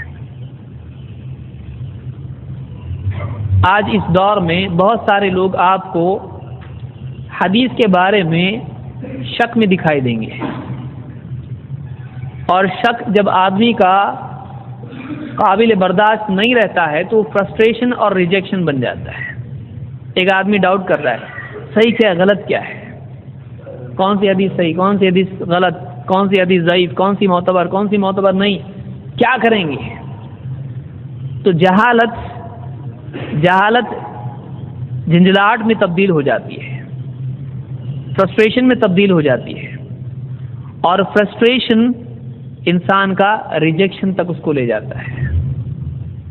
ایک آدمی جب نہیں سمجھ پاتا ہے غصہ ہوتا ہے انکار کر دیتا ہے، تو معلوم ہوا کہ نہیں سمجھ پانا بھی ایک بڑی بلا ہے، جس کی وجہ سے ایک آدمی کا دین کا اتنا بڑا نقصان ہو سکتا ہے کہ وہ واقعی دین کی بنیادی باتوں ہی کا انکار کرتے ہیں۔ اور منکرین حدیث جو حدیث کا انکار کرتے ہیں، ان کے انکار اور ان کے مزاج کی جڑ میں آپ کو ملے گا صلاحیت کا فقدان، انکیپیبلٹی۔ ایک بچے کو، ایک آدمی کو آپ دیکھیے دھاگا ہے اور الجھا ہوا ہے، دھاگا الجھانا بہت آسان کام ہے، اس کو سلجھانا بہت مشکل کام ہے۔ گانٹھ مارنے کے لیے اتنی عقل نہیں لگتی ہے جتنی گانٹھ کھولنے کے لیے، اتنا صبر اور اتنی صلاحیت اور اتنی ڈیلیکیسی انسان میں چاہیے۔ بہت سارے بچے بچپن میں پتنگ اڑاتے ہیں اور بڑے بھی اڑاتے ہیں، تو آپ نے دیکھا ہوگا بعض اوقات ان کا دھاگا جو ہے یہ تھوڑا سا پھنس جاتا ہے۔ اب وہ کیا کرتے ہیں، کوئی دھاگا اپنا کھونا نہیں چاہتا ہے، اس لیے کھولنے کی کوشش کرتے ہیں، لیکن جتنا کھولتے ہیں بعض اوقات اتنا زیادہ گرہیں اور مضبوط ہو جاتی ہیں۔ اب وہ کیا کرتے ہیں، پریشان ہو کے کینچی لا کے جو زیادہ الجھا ہوا ہے پھینک دیتے ہیں، اور پھر گرہ مار کے اپنا بچا ہوا سلجھا ہوا لے کے پھر سے پتنگ اڑانا شروع کرتے ہیں۔ بعض اوقات آدمی کے اندر سلجھانے کی صلاحیت نہیں ہوتی ہے تو وہ کاٹ کے پھینک دیتا ہے۔ یہی مصیبت منکرین حدیث کی ہوئی ہے۔ انہوں نے انگلش پڑھی، فرینچ پڑھی، دنیا کے علوم حاصل کیے، لیکن حدیث کے معاملے میں ایک آدمی ڈاکٹر ہے، اس کا مطلب یہ نہیں ہے کہ وہ گاڑی بھی چلا سکے، وہ مشین ریپیئر کر سکے، وہ ڈاکٹر ہے، اس کی اپنی فیلڈ ہے۔ ایک آدمی انجینئر ہے، وہ پیشنٹ کا علاج نہیں کر سکتا ہے۔ ہر آدمی کی ایک ایکسپرٹیز کی فیلڈ، اس کی ایک فیلڈ ہوتی ہے، اس کی صلاحیت ہوتی ہے۔ وہ جس صلاحیت کا مالک ہے، جس فیلڈ کا ایکسپرٹ ہے، وہ اچھے سے وہ کام کر سکتا ہے۔ لیکن اگر وہ اپنی فیلڈ چھوڑ کے ایسی فیلڈ میں جائے جس میں وہ ماہر نہیں ہے، تو یا تو وہ پریشان ہوگا یا تو نئے نئے کارنامے انجام دے گا۔ جس آدمی کو مشین بنانی نہیں آتی ہے، اگر وہ مشین بنانے کے لیے مشین کھولتا ہے تو جب جوڑے گا تو ایک نئی مشین بنے گی، وہ ایک نئی، یہ کیا بن گیا ہے، کھولی تھی تو مشین دوسری تھی، اب جب جوڑی ہے تو یہ شیپ ایسا کیوں دکھ رہا ہے، یہ ایک نئی مشین بن گئی۔ اسی لیے علماء کہتے ہیں الجہل یخلق الاعاجیب، جہالت عجائبات کو پیدا کرتی ہے، عجیب عجیب چیزیں وجود میں آتی ہیں. کس وجہ سے؟ ایک تو علم کی بنیاد پر بہت ساری قیمتی چیزیں سامنے آتی ہیں. ایک آدمی علم کی بنیاد پر نئی نئی انوینشن کیا، لیکن جہالت بھی کوئی معمولی چیز نہیں ہے. جہالت سے بھی عجیب و غریب چیزیں وجود میں آتی ہیں، اور ایسی کہ خود اس کا پیدا کرنے والا اس سے گھبرا جاتا ہے کہ یہ کیا ہو گیا. تو جہالت انسان کی بہت بڑی دشمن ہے، چاہے وہ علمی جہالت ہو یا عملی جہالت ہو. جہالت کا حل علم ہے، جہالت کا حل صحیح فہم ہے. تو دو برائیاں عام طور سے لوگوں میں پائی جاتی ہیں. علمی گمراہی کی دو وجوہات ہیں. ایک، ایسی چیزوں پر، ایسی چیزوں کو اصول اور پیمانہ بنا لینا جو اللہ کے ہاں دین میں معتبر نہیں ہے. دو، معتبر چیزوں سے وہ مطلب اخذ کرنا جو دین میں معتبر نہیں ہے. اپنی سمجھ سے کچھ بھی نکالنا، کچھ بھی نکالنا. تو یہ دو بنیادی وجوہات ہیں جن کی بنیاد پر لوگ گمراہ ہوئے ہیں. اور اسی پرابلم کو حل کرنے کے لیے ہمارا ایک کورس ہے، ہم اسی لیے جمع ہوئے ہیں. آپ کا عنوان کیا ہے کورس کا؟ حدیث اور فقہ کے بعض اصول. بعض اس لیے کہ بہت ہے اس میں. یہ کیا ہے؟ یہ ایلیمنٹری کورس ہے، ایک دم الف با تا ہے اس کے لیے. کچھ لوگ تو گھبرا گئے، کچھ تو مجھ سے پوچھ رہے ہیں اتنا کورس؟ یہ ان کو لگ رہا ہے اتنا بڑا انڈیکس بھی دی ہوئی ہے، اور یہ کورس اس سے پہلے 16 پیج کا کبھی کورس ہوا نہیں. تو اتنی دھوم دھام سے اس کی اتنی دعوت چلی ہے، اتنا ہم کو بلایا کیا کچھ نہیں کہ اس کے بعد 16 پیج کا کورس. یہ 16 پیج کا پہلا درس ہے. اور اس کی وجہ یہ ہے کہ اس میں اور اضافہ ہو سکتا ہے. اور میں سمجھتا ہوں کہ یہ جو ہمارا کورس ہے، اب تک کے جتنے کورس ہمارے ہوئے ہیں ان میں سب سے اہم، اگر آپ نہ مانیں تب بھی اہم ترین کورسوں میں سے. اس کے بغیر آپ میدان میں ٹک نہیں سکتے. اور وہ گیا زمانہ ابھی. پہلا راؤنڈ ہو گیا ابھی. پہلا راؤنڈ کون سا تھا؟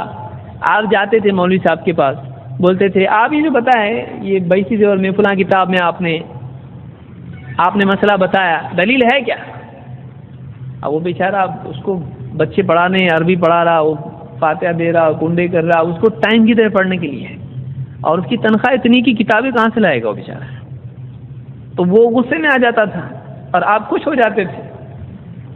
دیکھو غصے میں آیا نا، دلیل نہیں اس کے پاس. اب وہ بھی تھوڑے سے بولے اب کب تک ایسی ذلت برداشت کریں گے؟ کب تک بے دلیل اور کب تک ذلیل؟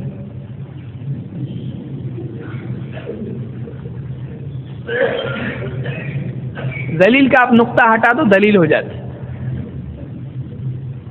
تو اب ایک آدمی ایک وقت تک برداشت کرے گا، پھر وہ تیاری کرتا ہے. اب بہت سارے لوگوں نے تیاری کی، انہوں نے پڑھا، اور جو بھی بڑے بڑے تھے انہوں نے کتابیں لکھی، مدینہ میں بیٹھ کے لکھی، کسی نے مکہ میں بیٹھ کے لکھی، کسی نے ایک دم بہت محنت کر کے دلیلیں جمع کی. انہوں نے دلیل لا کے رکھ دی سامنے، لو اس کی یہ دلیل، اس کی یہ دلیل، اس کی یہ دلیل. اب آپ کا راؤنڈ ہو گیا ختم. اب یہ صحیح ہے کہ یہ صحیح، آپ کی دلیل یہ ہے، ہماری دلیل یہ ہے. اب بتاؤ اس میں سے کس کی دلیل ماننا؟ تو اب اپنے پاس اس کے آگے کا فارمولا نہیں ہے. تو اب بہت سارے لوگ پریشان ہو رہے ہیں. پریشان ہونے کی کوئی ضرورت نہیں ہے. پریشان وہ ہوگا جس کی ترقی رک جائے،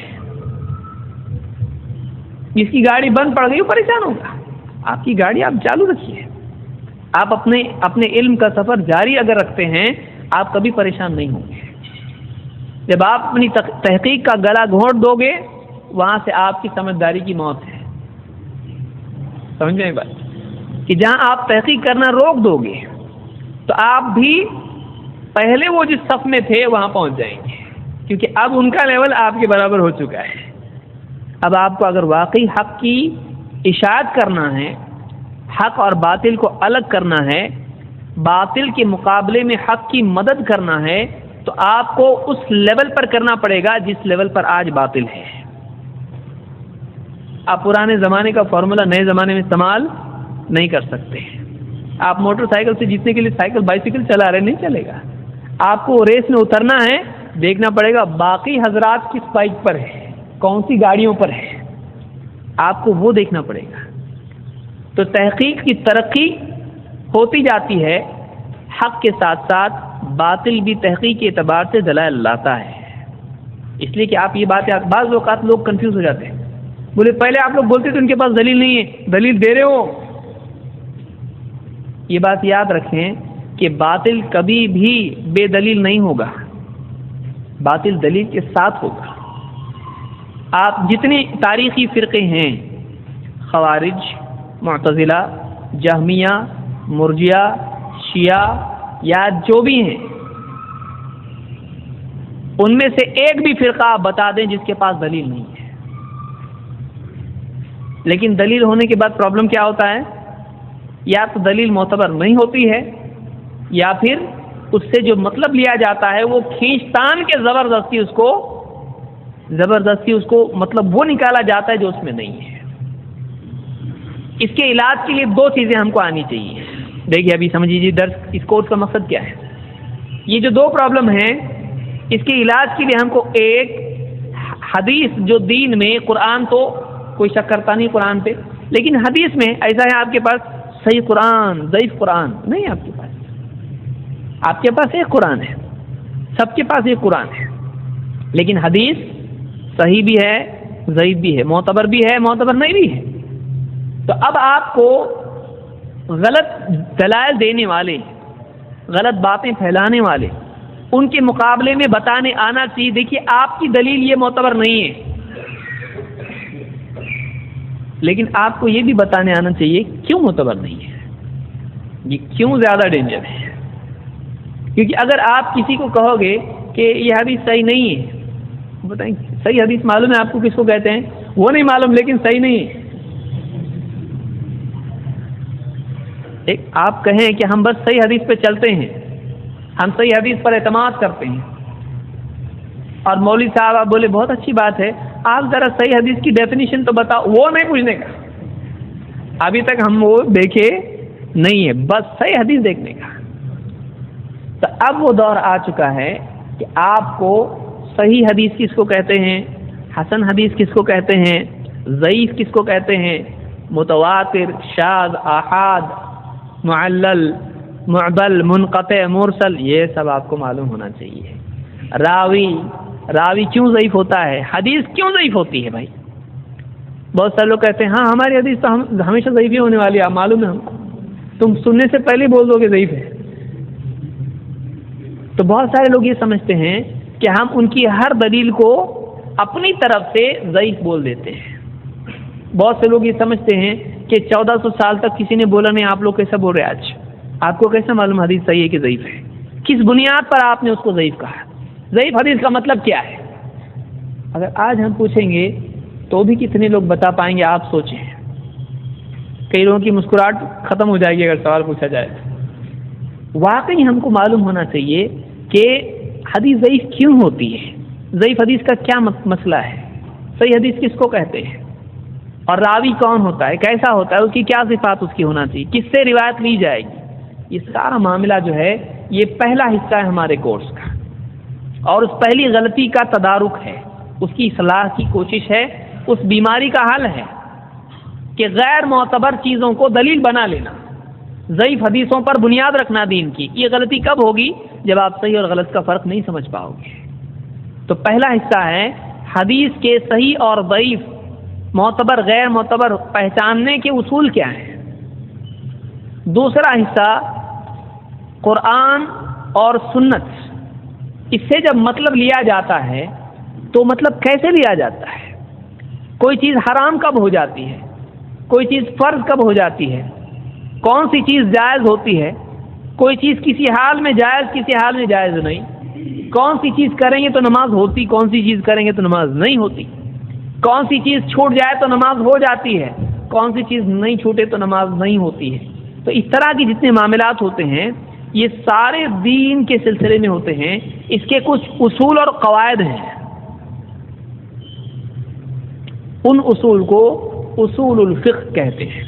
فقہ کے معنی کیا ہے؟ انڈرسٹینڈنگ، گہری سمجھ. کس چیز کی سمجھ؟ دین کی گہری سمجھ. اس کے بغیر ایک آدمی اپنے آپ کو اور دین دونوں کو نقصان پہنچاتا ہے. کوئی حدیث پڑھ لی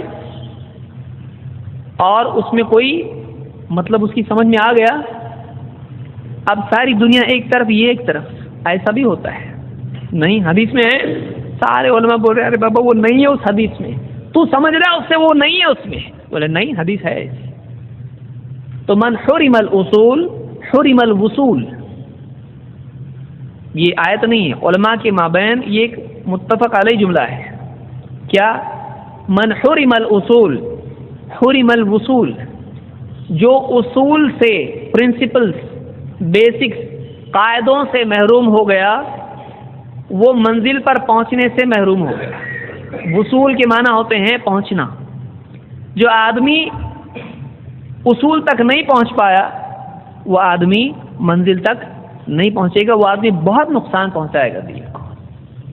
حلال کو حرام کرے گا، حرام کو حلال کر دے گا.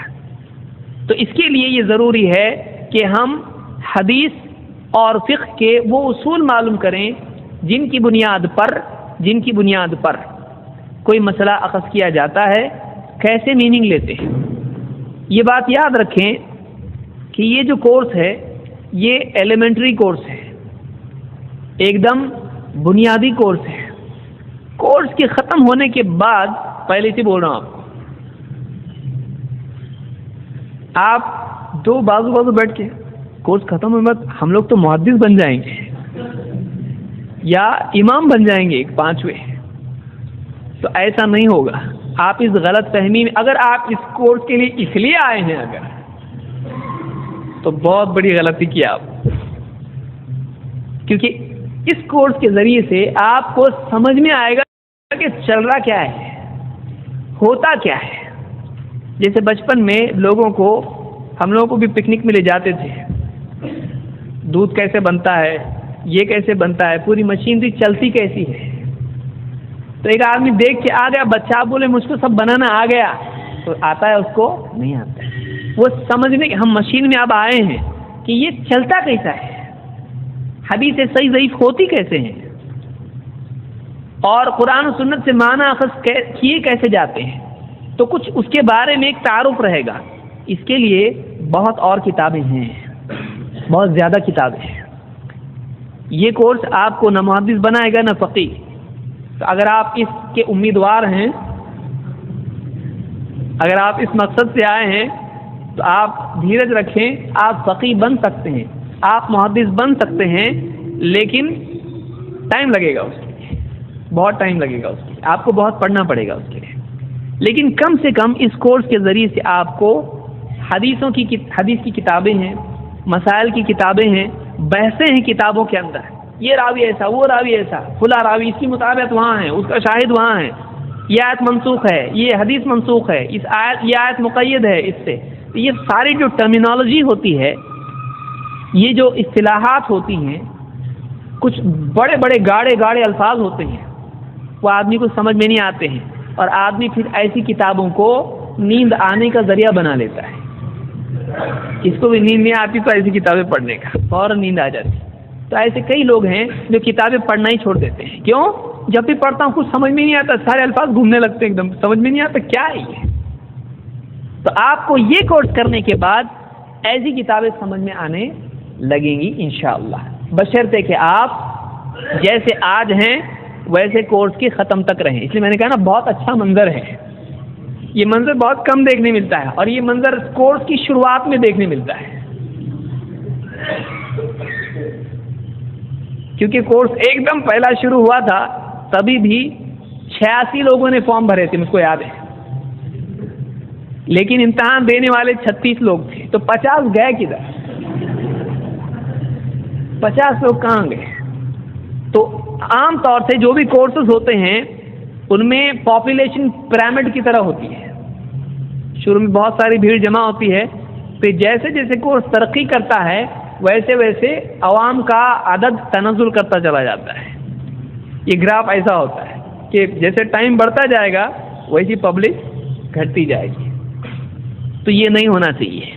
میں آپ ہی لوگوں کے بارے میں کہہ رہا ہوں کہ ایسا نہیں ہونا چاہیے. اور اس کورس کو آپ نے اگر مس کیا، کھویا، تو آپ نے زندگی میں ایک بہت بڑی چیز کھو دی. اس لیے کہ ایک بات یاد رکھیں اور شروع میں یاد رکھیے، اس کورس کو سمجھائے بغیر آپ شاید ہی سمجھ پائیں گے. اس لیے آپ کو آنا پڑے گا. کوئی بولے نوٹس مل گئے بھاگو، کچھ فائدہ نہیں ہے اس کا. 2 وجہ سے. ایک وجہ یہ کہ یہ پورا نہیں ہے. آپ کو ہم انسٹالمنٹ میں دے رہے ہیں. 2، جو دیا گیا ہے وہ بھی پورا نہیں ہے. کیونکہ آپ اگر دیکھو گے اس میں تو بہت سارے لوگوں کو سمجھ میں نہیں آئے گا کچھ. اس کو سمجھایا جائے گا. اور میں نے اس میں جو مواد رکھا ہے وہ بس کچھ سمجھ لیجئے علامتی چیزیں ہیں. لیکن جب وہ چیز آئے گی، مثال کے طور پر مرسل، شارٹ میں آپ کو بتایا گا مرسل کا یہ مطلب ہوتا ہے. لیکن جب واقعی ہم مرسل کے ڈسکشن پہ آئیں گے تو ہم بتائیں گے کہ یہ کتاب ہے، مرسل کے بارے میں یہ رول ہے، بعض علماء یہ کہتے ہیں، بعض علماء، اس میں آپ کو وہ نہیں ملے گا. تو یہ آپ کے لیے لازم ہے یا تو آپ شروع سے ہی نہ آئیں. ایسا مت کیجیے، یہ تھوڑا ڈانٹ والا جملہ ہے. اور آپ اس کورس کو سمجھنا چاہیں تو یا تو آپ پورے نوٹس پڑھے ہی نہیں، یا تو آپ اگر کورس کرنا چاہتے ہیں تو نوٹس کے ساتھ آپ کورس اٹینڈ کریں. اور میں سمجھتا ہوں کہ یہ کورس تھوڑا مشکل ہوگا لیکن یہ بہت ساری مشکلوں کو آسان کرے گا. یہ کورس ہے مشکل تھوڑا. بہت سارے لوگوں کو اردو پڑھنا نہیں آتا ہے، لکھنا نہیں آتا ہے، اردو سمجھ میں نہیں آتی، الفاظ یاد نہیں رہتے ہیں. تو آپ اپنے دیکھیے، آپ لوگوں کو لوگوں نے پروگرام کیا ہے اور آپ نے اپنے آپ کو جھوٹ بول کے آپ نے اپنے آپ کو دھوکہ دیا ہے. بہت سارے لوگ کیسے بولتے ہیں، ارے اپنے کو نہیں سمجھتا ہے. کیسا نہیں سمجھتا؟ آپ کو کیا کچھ نہیں سمجھتا ہے؟ آپ اگر ایک بزنس چھوڑ کے دوسرے بزنس میں جاتے ہیں تو کیا بھولے بھالے رہتے ہیں؟ آپ سب سیکھ لیتے اس کا. ایک آدمی ایس ٹی ڈی چھوڑ کے اگر بیکری کھول دے تو 1-2 مہینے میں ایس ٹی ڈی کا بھی معلوم ہوتا ہے اس کو، اور اس کو بیکری کے بارے میں سب معلوم ہوتا ہے. رکشہ ڈرائیور ہے، اگر وہ ایک گاڑی سے دوسری گاڑی آدمی سیکھ لیتا ہے اس کو. کوئی نیا بزنس جب آدمی کھولتا ہے اس کی باریکیاں سیکھ لیتا ہے. کیوں؟ آپشن نہیں ہے اس کے پاس. ترقی اسی آدمی کے لیے ممکن ہے جس کے پاس آپشن نہیں ہے. اگر آپ سوچ لو مجھ کو کرنا ہی ہے، میرے پاس دوسرا کوئی اور راستہ نہیں، اس کے کیے بغیر میں نہیں چل سکتا ہوں، مجھ کو کرنا ہی کرنا ہے، تو بہت ساری مشکل چیزیں آپ کے لیے آسان ہوتی. یہ بات زندگی کا ایک اصول آپ یاد رکھیے، جو آدمی مسائل اور رکاوٹوں کی وجہ سے رکنا نہیں جانتا ہے اس آدمی کو دنیا نہیں روک سکتی ہے. یہ پرنسپل یاد رکھیے. یہ اللہ کے نبی صلی اللہ علیہ وسلم کا پرنسپل ہے، اللہ کے رسول صلی اللہ علیہ وسلم کا اصول ہے. آپ رکے نہیں کبھی.